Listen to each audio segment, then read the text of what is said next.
Koyo, my people, follow me to the Oba of Benin's birthday celebration and 9th coronation anniversary. I went to the palace with the governor, none other than last Lord Imaswen, and this is us going to the palace. You see our beautiful dancers doing their 1-2 step. Let's see how my ladies go.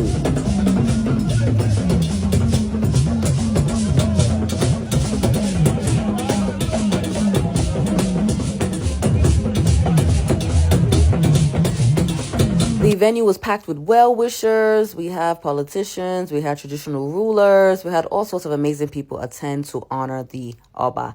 Look at my uncle. Yes, he is a chief in the Benin Kingdom. Don't ask me how, but we'll find out very soon.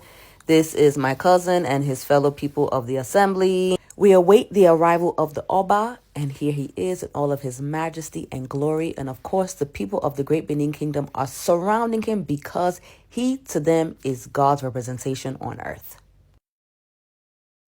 Just look at the crowd, all of the chiefs, all of the well-wishers, all of the people of Benin Kingdom.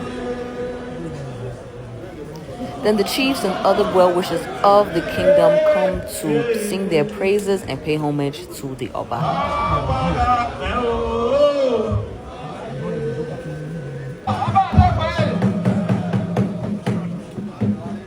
Oba